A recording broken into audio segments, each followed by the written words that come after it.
Good morning, 1 Million Cups Brunswick community. Morning. Thank you, I appreciate the energy. Thank you everybody for joining us for this very special edition. Does anyone know why it's special today? I do. It's our 5th anniversary, everybody.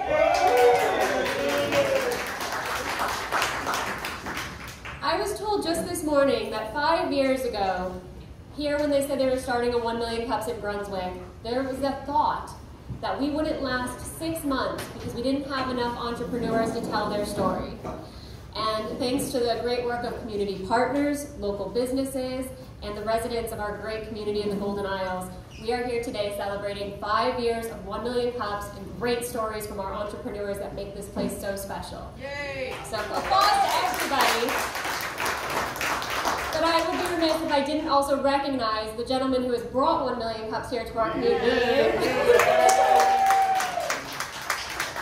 Who has also graciously let me take the stage today to introduce some of our speakers. Is this anyone's first time joining 1 Million Cups? Okay, thank you for being here. Now this is an event where the folks that are up on the stage are really important, but so are you as attendees. So you all have roles.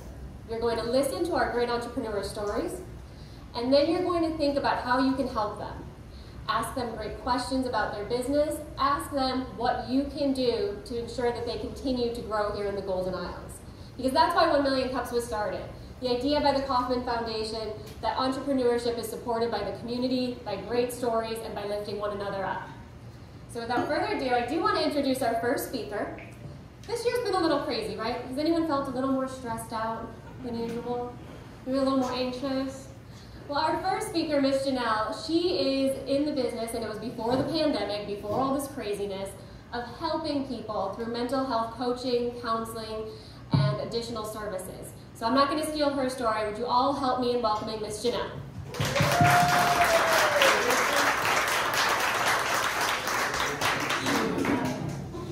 Good morning, everyone. So I know it's Wednesday, but for just a moment, can we pretend that it's Sunday morning? And I need you to turn to your neighbor, just like we do at church. Y'all know how to do this. We're in the South, right? Turn to your neighbor, and I want you to tell them with all of the strength that you can muster that mental health matters. Now I want you to look at another neighbor and point at this one and tell them your mental health matters. Absolutely, and that's what I'm here to talk about today, that all of our mental health matters. And I'm on a mission. I'm on a mission to increase access for those who need mental health. I'm on a mission to make sure we reduce the stigma about getting mental health treatment. And I want to make sure that right here in the beautiful Golden Isles of Georgia, we have enough clinicians to go around that everyone can access mental health services when they need them. Does that sound like a great deal? All right, awesome. So let me tell you about kind of how I got started, what I do, and also at the end we'll talk about how you may partner with me and get involved to make this dream come true. So first of all, I was a young graduate student that just got out of undergrad. I was living out in California, and I thought with my little degree that I was going to single-handedly cure all of the juvenile delinquents in the state of California. I got my little degree and I went working for juvenile probation, and I was determined I was going to save every child that was there. But little did I know that that wasn't going to happen. See, when I worked at juvenile hall, it was back in the 90s, and it was at a pivotal time when juveniles started to be tried as adults as early as 14 years old. And so we had some youth that were as young as 14 that were on trial for murder, and these cases made national news. And so what I found was I wasn't quite equipped to solve all of their problems. So I decided to go back to graduate school and get my degree in social work so that I could learn how to help the kids before they actually got to the system. So since I went back to graduate school and got my master's in social work, it has absolutely been the best decision that I have ever made, because I've been able, should I sing? I'm sorry. You all don't want me to sing, no. But it's been the best decision that I've made to go back to graduate school and start counseling, because Since 2002, I've been able to help hundreds of families, individuals, teams, couples to be able to deal with things. So let's talk about why mental health is so taboo and why do people shy away from it. One of the questions that I get asked often is, if I see a therapist, does that make me crazy? And my answer is no, but it might make me crazy. So we need to get rid of some of those stigmas that we have about getting mental health treatment. And so let's think about this for a moment. Have you ever heard someone discourage a diabetic from taking their insulin? No, you wouldn't do that. Or how about, have you ever heard of a person with hypertension being told not to take their pressure pills? No, we would never do that. But for some reason, we do that when it comes to mental health. We discourage people from seeking help. We tell them that negative outcomes. When, if you look at any commercial on TV, if you take any medication, you can have diarrhea, coughing, stomach problems, any of those, right? So why do we discourage people who have mental health from getting those same type of treatment? So again, my goal is to help reduce that stigma, help us to start to talk about mental health in a different way. And the way that we do that is we provide counseling right here in beautiful Brunswick, Georgia. We can provide counseling to teens, to adolescents, to children, to adults, you name it, we've seen them, even working with the military population. We also can provide workshops and training. Maybe you want me to come in and talk to your group about the importance of mental health and maintaining good mental health and making sure that you're caring for yourself. I don't know about any of you all, but how many of you all ate all of your snacks during the first week of the quarantine during the pandemic? I did. I ate all the snacks and then I didn't have anything else to do. So we talk about ways that we can handle stress, because a lot of people think that mental health is only when I have a problem. I'm depressed, I'm anxious, or God forbid, I'm bipolar. But you can go see a mental health counselor when you're stressed. When you want to really bury your spouse in the backyard, but you don't think you get away with it, and don't admit it because we're too close to the police department, but you could just give me a little silent wave if you ever thought about, putting them in the backyard. Or, I don't know who told anybody that it was the terrible twos, because for me, it was the torturous teens with my daughter. So if you've dealt with any of those situations, a mental health counselor would be the perfect person to help you walk through those areas. So what can you do to help? There's 3 things you can do. Number 1, you can just tell people about our services. At the table back there, I have some handouts for you to take. I also have some of the books and things that I've written, but please take some of those and just pass them around. If you know someone who's having a hard time, they're having difficulty, or maybe there's a staff or an area that you know who their team needs to be encouraged and engaged after coming back from the pandemic, I would love to set up a training or workshop for them. Number 3, we also have started a nonprofit as part of our company, the New Life Family Life Center, to be able to provide counseling for those who are underinsured or uninsured. Right here in Georgia, we have more than 1 million people who do not have health insurance, which means they have no access to mental health care. So for the cost of a nice family meal, think about a Friday night, you're hanging out with your friends, having a good time. The amount that you spend, maybe $100 on that dinner, can give one person access to mental health treatment that could change the total trajectory of their life.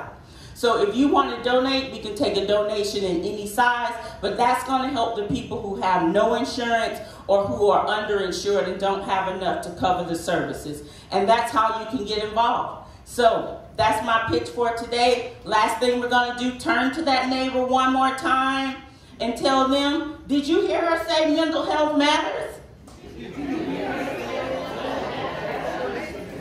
Absolutely. Mental health does matter. Thank you for your time.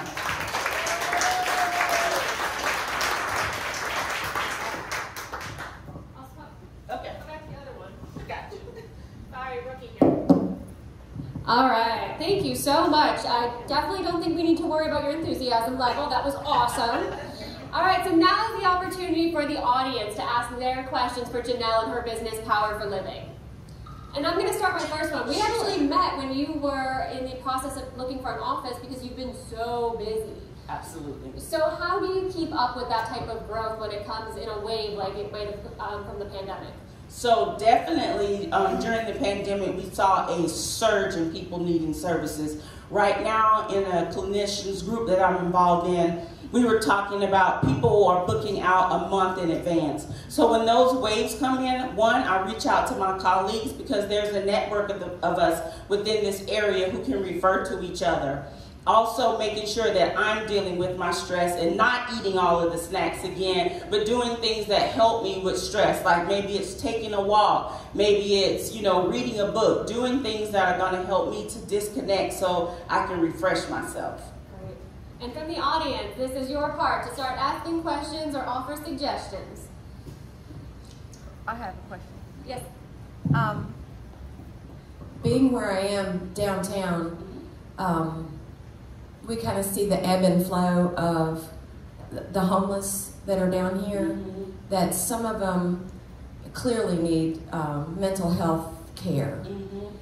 But it's a little frustrating because it feels after 10 years of being down here that I kind of know what their resources are, or resources that are available to them. So by the time we get to law enforcement, like, are you plugged into law enforcement? Is that something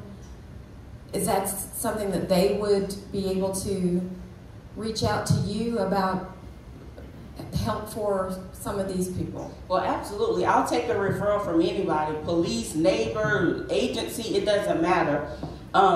Not to get too much into the weeds, but the homeless population has a high, I forgot the statistic, it's over 80% though of them that have mental health issues. And so trying to get them regular care is a problem. Like, some of them come in, but then they go out and then they lose the continuity of their care. So working with different agencies to get them where they're on a regular schedule so they can maintain their regimen. That's the most important thing. But please, by all means, definitely reach out to me and we'll get them connected.